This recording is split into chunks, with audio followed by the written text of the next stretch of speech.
Ramadan across the world അല്ലേ?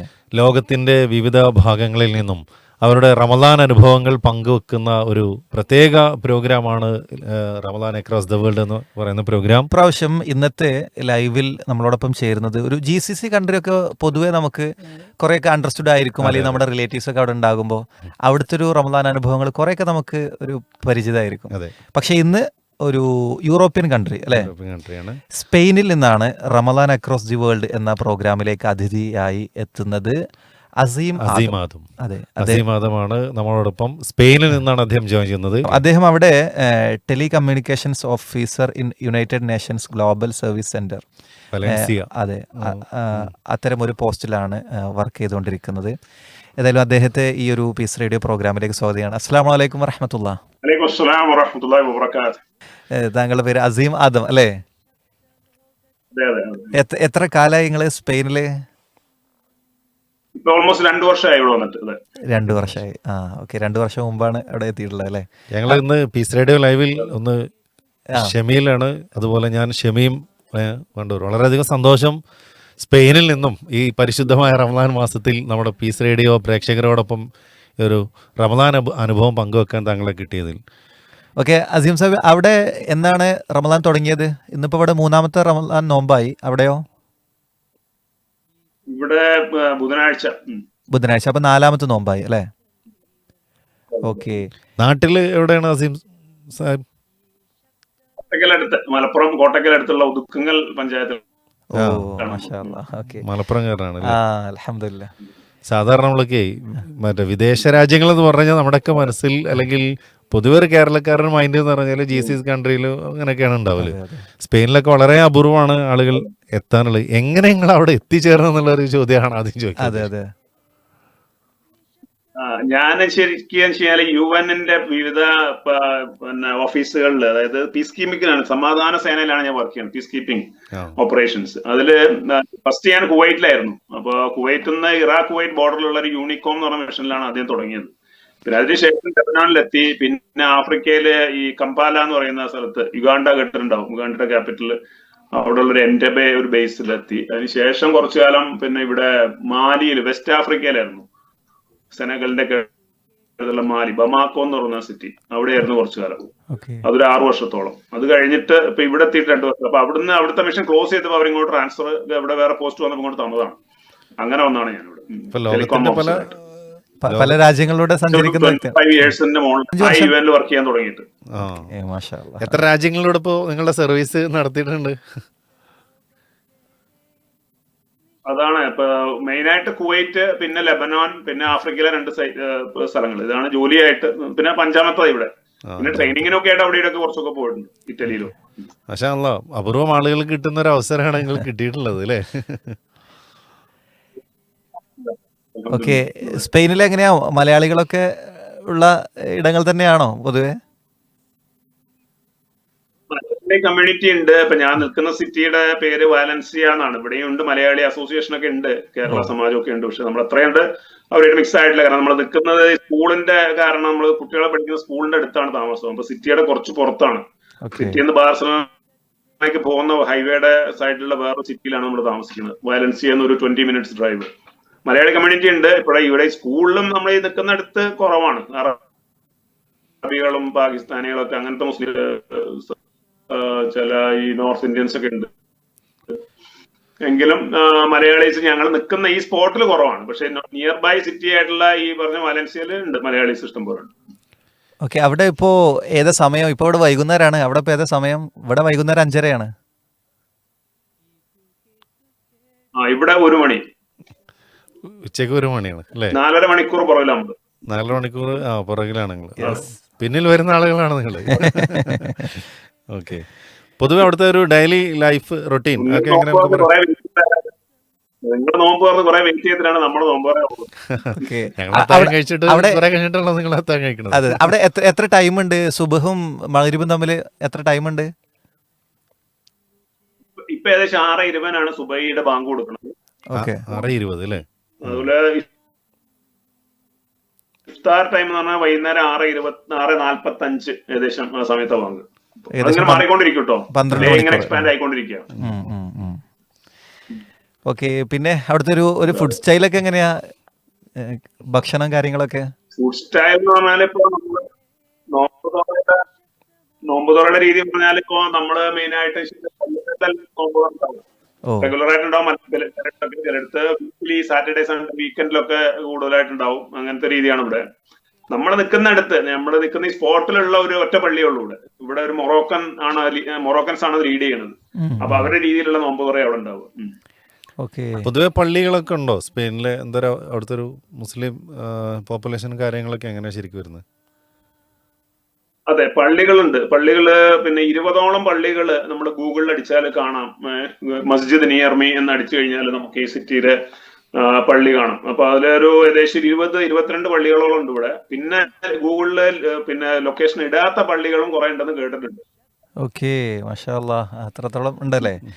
പിന്നെ കുടുംബം, ഫാമിലി താങ്കളുടെ കൂടെ അവിടെ ഉണ്ട് എന്നാ പറഞ്ഞേ? അതെ അതെ, എന്റെ ചെറിയ 3 കുട്ടികൾ ഇവിടെ പഠിക്കണം, ഇവിടെ സ്കൂളിൽ പോകുന്നുണ്ട്. പിന്നെ അവരും വൈഫുമാണ് ഇപ്പൊ ഇവിടെ എന്റെ കൂടെ ഉള്ളത്. ഓക്കെ. മാഷാ അല്ലാ. അവർക്കുള്ള ഈ മദ്രസ സംവിധാനങ്ങളൊക്കെ ഉണ്ട് അവിടെ പഠിക്കാൻ?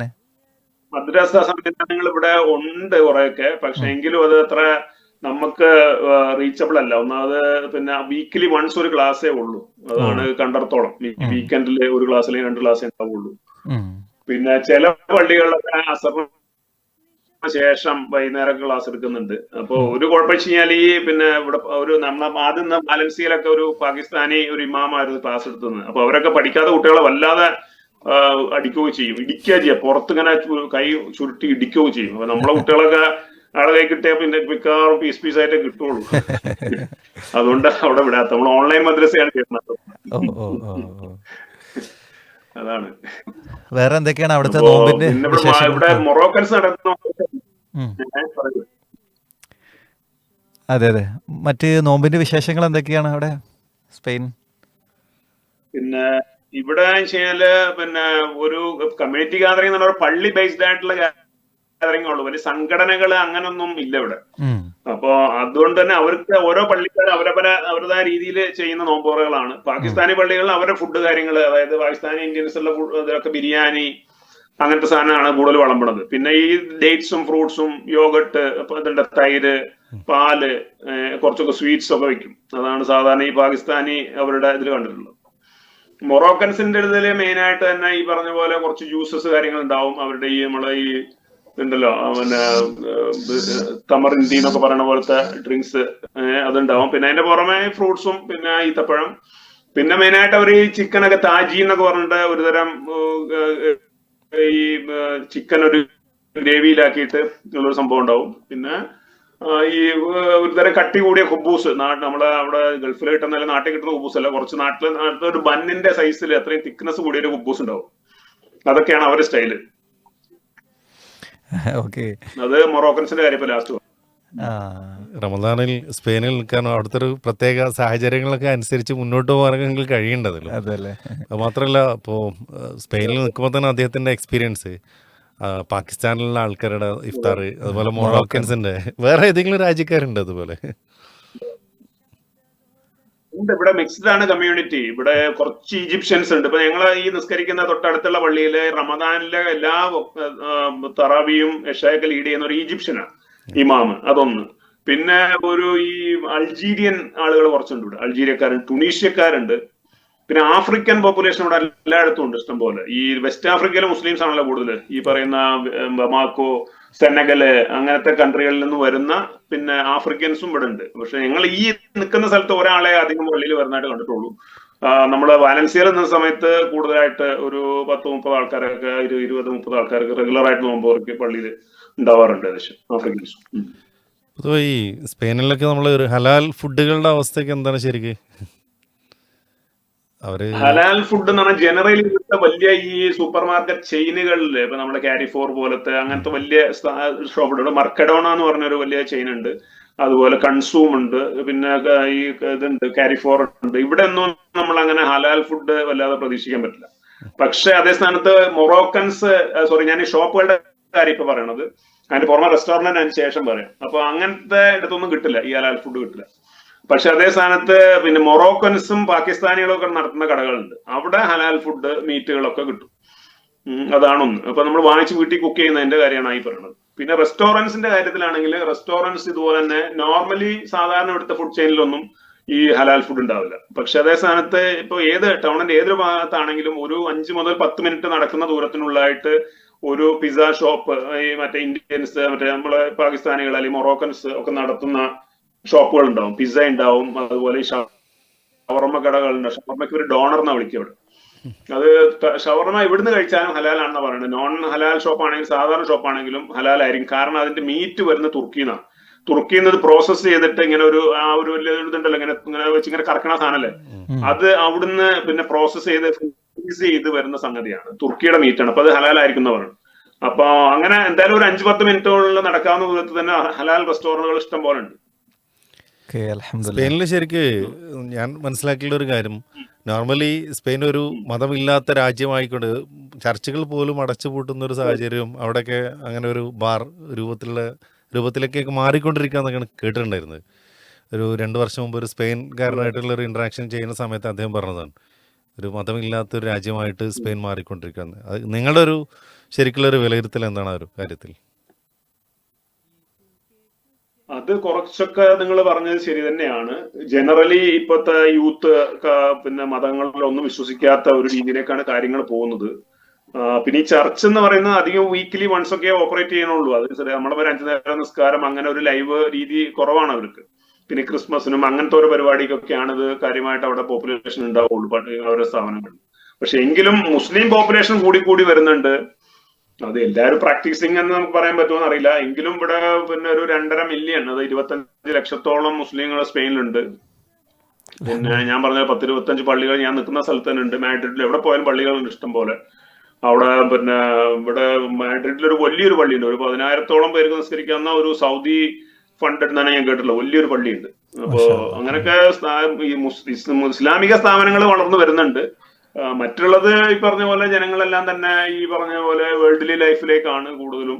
അപ്പൊ അതുകൊണ്ട് മതമില്ലാത്ത അവസ്ഥ അതും ഉണ്ട്. അത് കൂടി വരുന്നുണ്ട് എന്ന് പറയാൻ മാത്രമല്ല, അത്ര സോഷ്യലൈസിങ് നമുക്ക് ഇവിടുത്തെ ലോക്കൽസുമായിട്ട് അത്ര ഇല്ല. ശരിക്കും പറഞ്ഞാൽ അങ്ങനെ ഒരു കമ്മ്യൂണിക്കേഷൻ അധികം നടക്കുന്നില്ല അവരുമായിട്ട്. അപ്പൊ അതുകൊണ്ട് കൂടുതലായിട്ട് പറയാൻ അറിയില്ല. പക്ഷെ എങ്കിലും കാഴ്ചയില് അതാണ് ശരിക്കും ഒരു ദീനി അറ്റ്മോസ്ഫിയർ അല്ല നമ്മൾ പുറത്തിറങ്ങിയ കാണുക. യെസ്. പിന്നെ എങ്ങനെ പോകുന്ന അവിടുത്തെ കാലാവസ്ഥയൊക്കെ എങ്ങനെയാണ് ഇപ്പോ നിലവിൽ? തണുപ്പ് ഇങ്ങനെ മാറിക്കൊണ്ടിരിക്കുകയാണ്. തണുപ്പ് കാലത്ത് ഇത്തിരി ഓവർ തണുപ്പാണ്. ഇവിടെ ജാക്കറ്റ് ഒന്നും ഇടാതെ നമുക്ക് പുറത്തിറങ്ങാൻ പറ്റില്ല. ഒരു 5 ഡിഗ്രി 3 ഡിഗ്രി വരെയൊക്കെ താഴാറുണ്ട് തണുപ്പ്. പക്ഷെ എങ്കിലും യൂറോപ്പിലെ ജനറൽ ക്ലൈമറ്റിനെ അപേക്ഷിച്ച് വാലൻസിയ വാമർ ആണെന്ന് പറയേണ്ടി വരും. കാരണം നോർത്തേൺ യൂറോപ്പിലൊക്കെ -20 ഒക്കെ താഴേക്ക് ടെമ്പറേച്ചർ പോകുന്നുണ്ട്. അതുപോലെ ബ്രിട്ടനിലൊക്കെ ഒരു 3 മാസമൊക്കെ ഉണ്ടാവുള്ളൂ ഈ തണുപ്പില്ലാത്ത സമയം, ഈ സമ്മർ എന്നൊക്കെ പറഞ്ഞ തണുപ്പ് കുറവുള്ള സമയം. പക്ഷെ ഇവിടെ അങ്ങനെയല്ല. ഇവിടെ നമുക്കൊരു 3-4 മാസമെങ്കിലും ശരിക്കും നല്ല ചൂട്, നമ്മള് പിന്നെ ഫാനും AC ഒക്കെ ഇട്ട് കിടക്കേണ്ട രീതിയിലുള്ള ചൂട് ഉള്ള കാലാവസ്ഥയാണ് ഇവിടെ വേനൽക്കാലത്ത്.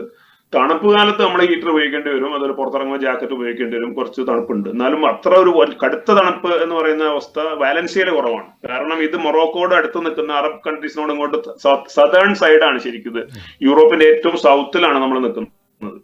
അപ്പൊ അതുകൊണ്ട് തന്നെ ഇവിടുത്തെ ടെമ്പറേച്ചർ ഒക്കെ റിലേറ്റീവ്ലി ബെറ്റർ ആണ് ഈ പറയുന്ന നോർത്തേൺ യൂറോപ്പിനെ അപേക്ഷിച്ച്. US കാനഡനൊക്കെ അപേക്ഷിച്ച് ബെറ്റർ ആണ് ഇവിടുത്തെ ക്ലൈമറ്റ്. ഫുട്ബോളിന് വളരെ പ്രശസ്തമായ രാജ്യമാണ് സ്പെയിൻ. ക്ലബ്ബുകൾ കുട്ടികളൊക്കെ സ്വാഭാവികമായിട്ടും ഏത് നാട്ടിൽ, ഇപ്പോൾ നമ്മളൊക്കെ നാട്ടിൽ തന്നെ ഒരുപാട് കുട്ടികൾ റയൽ മാഡ്രിഡിൻ്റെയും അതുപോലെ ബാഴ്സലോണൻ്റെയൊക്കെ ആളുകളാണ്. ഈ സ്പെയിൻകാർ പൊതുവെ ഒരു ഫുട്ബോൾ ഭ്രമമുള്ള ആൾക്കാരാണോ? അതെ, ഫുട്ബോൾ ഭ്രമം വളരെ ഉള്ള ഒരു സ്ഥലമാണിത്. ഇടയ്ക്കിടയ്ക്ക് ക്ലബ്ബുകളും ഗ്രൗണ്ടുകളും കളിക്കാനുള്ള സൗകര്യങ്ങളൊക്കെ ഇഷ്ടംപോലെ ഉണ്ട് ഇവിടെ. പിന്നെ ഈ ഫുട്ബോൾ നാളെ ഇപ്പൊ യൂറോ കപ്പ് ആണെന്ന് തോന്നുന്നു, ഭയങ്കര ഒരു ആഘോഷമായിരുന്നു ഇവിടെ. ആ സമയത്തൊക്കെ ആൾക്കാർ ഈ പറഞ്ഞ കഫറ്റേരിയകളിലും ഈ അതുപോലെ ഫുട്ബോൾ ഗ്രൗണ്ടിനോടനുബന്ധിച്ച് ചെറിയ ക്ലബ്ബ് പോലെ ഉണ്ട്. അവിടെ വലിയ TV ഒക്കെ വെച്ച് ഭയങ്കര ആഘോഷമാണ്. ആൾക്കാർ ഭയങ്കര വെള്ളമൊക്കെ ഉണ്ടാക്കി ഇങ്ങനെ ഒരു വലിയ ഇതില്ലേ ഈ ബ്യൂഗിൾ പോലത്തെ സാധനമൊക്കെ കൊണ്ട് ആൾക്കാർ വരിക, അതിങ്ങനെ ഊതി ഒക്കെ ആയിട്ട് അങ്ങനെ എല്ലാം ഒരു ആഘോഷമാണ്. ഫുട്ബോൾ ഇവിടുത്തെ ഒരു ആഘോഷമാണ്. മറ്റുള്ളതിനെ അത്രത്തോളം കണ്ടിട്ടില്ല. ബാസ്കറ്റ് ബോളും മറ്റുള്ള പ്ലേയേഴ്സും ക്രിക്കറ്റൊന്നും അത്ര ഒരു അല്ല. ഫുട്ബോളിൽ ഒരു ടോപ്പാണ്. ഇവിടെ നമ്മളൊരു പ്രേക്ഷക പിന്നെ ഒരു ചോദ്യം ചോദിച്ചില്ല, അമീല CH കൊയിലാണ്ട്. അവിടെ ജുമാ അതുപോലെ ഈത്തിക്കാഫ് നോമ്പ് തുറ വിശേഷങ്ങളൊന്ന് പങ്കുവെക്കുമോ എന്നാണ്. ജുമാന്റെ കാര്യങ്ങളൊക്കെ ചോദിക്കുന്നുണ്ട്. നമ്മളത് ചോദിച്ചിട്ടില്ലായിരുന്നു. അതെ, ഞാൻ ഒരുവിധം പറഞ്ഞു. ജുമാ എന്ന് പറഞ്ഞു കഴിഞ്ഞാൽ നമ്മൾ നിൽക്കുന്ന ഈ കണ്ട എല്ലാ പള്ളികളിലും ജുമാ ഉണ്ട്. ജുമാക്ക് പള്ളി ഫുൾ ആയിരിക്കും, അല്ലാത്തപ്പോ 1-2 സഫിനൊക്കെ ആളുണ്ടാവുള്ളൂ. പക്ഷെ ജുമായ്ക്ക് ഫുൾ ആളുണ്ടാവും. അത് മിക്കവാറും ഖുത്തുബകൾ ഞാൻ കേട്ടിടത്തോളം എല്ലാം പിന്നെ അറബികളുള്ള സ്ഥലത്ത് അറബിയിലാണ് ഖുത്തുബ. അല്ല പാകിസ്ഥാനിലുള്ളിടത്ത് ഒരു ചെറിയ ഖുത്തുബ അറബിയിൽ നടത്തിയിട്ട് ബാക്കി അതിന് മുന്നേ ഒക്കെ ഒരു പ്രസംഗം ഉണ്ടാവും അവരുടെ ലാംഗ്വേജിൽ, അതായത് ഉറുദുവിൽ ഉണ്ടാവും. പിന്നെ ഞാനിപ്പോ എന്റെ ഓഫീസിന്റെ അടുത്ത് എയർപോർട്ടിന്റെ തൊട്ടടുത്തുള്ള ഒരു പള്ളി, മനീസസ് എന്ന സ്ഥലത്തിന്റെ പേര്, അവിടെയുള്ള പള്ളിയില് വെച്ചാല് ഒരു ഇമാം, അത് സ്പെയിൻകാരനാണ് ശരിക്കും, ഒറിജിനലി സ്പാനിഷ് തന്നെയാണ് പുള്ളി പിന്നെ ഒരു മിക്സഡ് ആയിട്ട് പറയാം. അത് അറബിയും സ്പാനിഷും കൂടെ കൂട്ടിയാ പറയാം. ഒരു പാരഗ്രാഫ് അല്ലെങ്കിൽ ഒരു 2 ലൈന് അറബിയിൽ പറഞ്ഞാൽ അത് തന്നെ വീണ്ടും റിപ്പീറ്റ് ചെയ്ത് സ്പാനിഷിലും പുള്ളി പറഞ്ഞുകൊണ്ടിരിക്കും. അങ്ങനത്തെ രീതിയിലാണ് പുള്ളി ഖുത്ബ നടത്തുന്നത്. സംഗതി എല്ലാം അവൈലബിൾ ആണ് ഇവിടെ. ഖുത്ബ ഉണ്ട്, ജുമയൊക്കെ ഉണ്ട്. പിന്നെ അടുത്ത ക്വസ്റ്റ്യൻ എന്തായിരുന്നു? ഒരെണ്ണം കൂടി ചോദിച്ചല്ലോ, മൂന്നാമത്തെ. ഇത്തികാഫുമായി ബന്ധപ്പെട്ടാണ്. പള്ളിയിൽ ഇത്തികാഫ് കാര്യങ്ങളൊക്കെ നടക്കുന്നുണ്ടോ?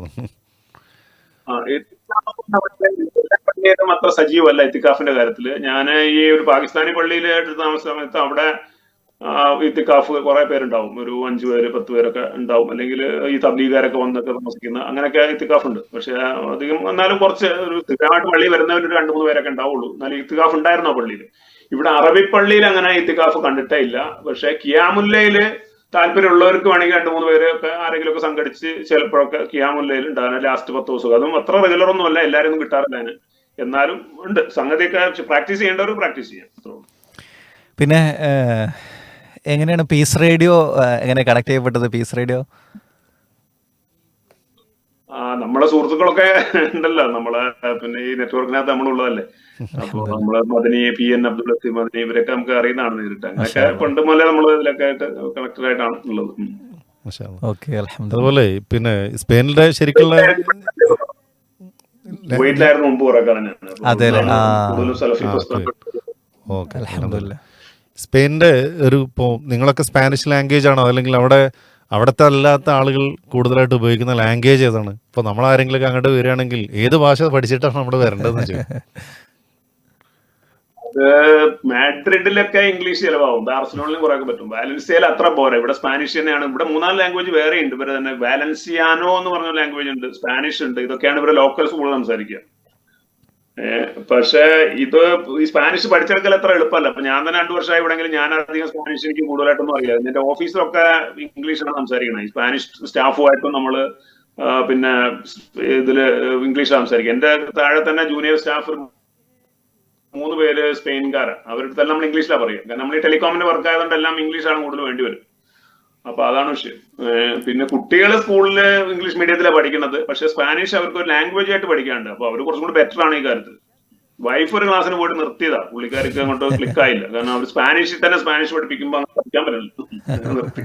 നമ്മൾ സാധാരണ മലയാളികൾ പറയാറുണ്ട്, മലയാളികളല്ലാത്ത മറ്റു സംസ്ഥാനത്ത് വരുന്ന ആളുകളെ സാധാരണ ചിരട്ട എടുത്തിട്ട് അതിൽ കുറച്ച് കല്ലൊക്കെ ഇട്ട് കുലുക്കുന്നത് പോലെ നിങ്ങളെ സംസാരം എന്ന് പറഞ്ഞത്. ലോകത്ത് വേറൊരു ഭാഷ അതുപോലെ ഇല്ലാന്നിരുന്നു നമ്മൾ പറഞ്ഞത്. പക്ഷെ സ്പെയിൻ നിങ്ങൾ പറഞ്ഞു നോക്കുമ്പോൾ സ്പാനിഷ് ലാംഗ്വേജ് അതുപോലെയാണ് തോന്നുന്നുണ്ട്. ഏതായാലും വളരെയധികം സന്തോഷം. ഒരു എഴുതുന്നത് ഇംഗ്ലീഷ് തന്നെയാണ് ഓൾമോസ്റ്റ്.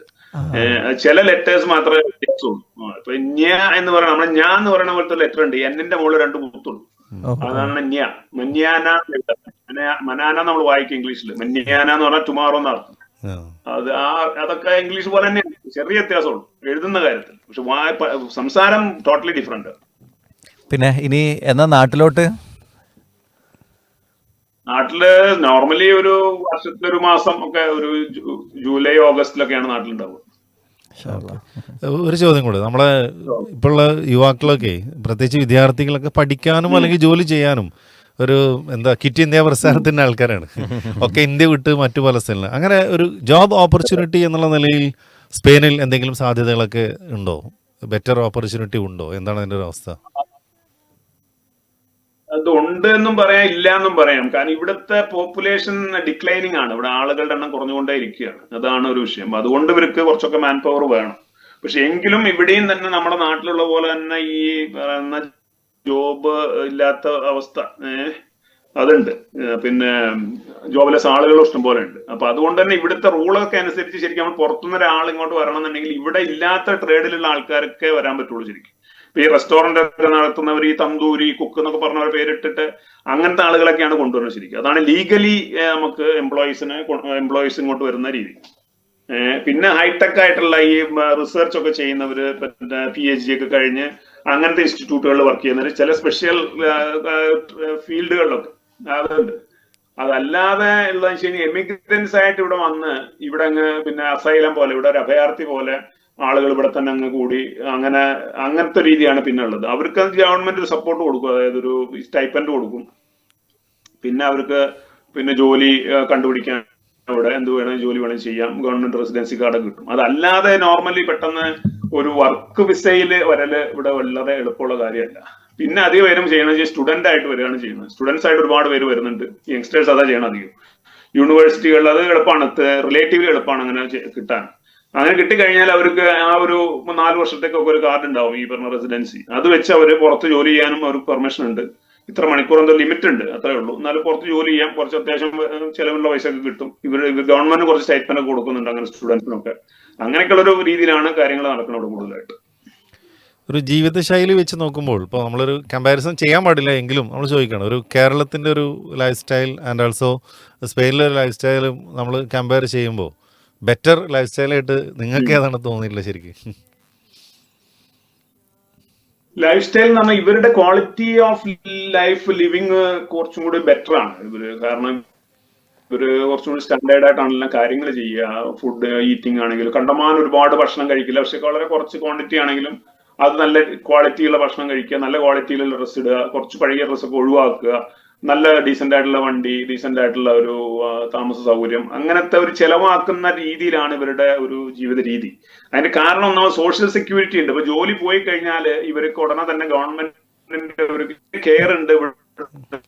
അപ്പൊ അതുകൊണ്ട് ഇവർ സ്പെൻഡ് നാട്ടിലെ ആളുകൾ സേവ് ചെയ്ത് വെച്ചാലേ പറ്റുള്ളൂ. നമുക്കൊരു ക്ഷാമകാലം വന്നു കഴിഞ്ഞാൽ നമ്മുടെ കയ്യിലുള്ള പൈസ എടുത്ത് ചെലവാക്കാൻ നല്ലത് ഗവൺമെന്റിൽ നിന്നും കിട്ടല് വലിയൊരു ജസ്റ്റ് എന്തെങ്കിലുമൊക്കെ ജീവിച്ചു ദാരിദ്ര്യം പിടിച്ചവർക്ക് എന്തെങ്കിലുമൊക്കെ പിന്നെ അങ്ങനെയുള്ള സപ്പോർട്ടൊക്കെ കിട്ടുന്നു എന്നല്ലാതെ ഒരു നോർമൽ ലൈഫായിട്ട് ജീവിക്കാൻ പറ്റില്ല. അപ്പൊ അതുകൊണ്ട് നമ്മൾ എപ്പോഴും തന്നെ ഇങ്ങനെ കരുതി വെക്കുന്ന ഒരു കൾച്ചറാണ് നമ്മളത്. ഇവരങ്ങനെ നല്ല ഇവർക്ക് സ്പെൻഡ് ചെയ്യുക എന്നുള്ളതാണ് ഇവിടുത്തെ കൾച്ചർ. ഇതാണ് ഒരു മെയിൻ വ്യത്യാസം.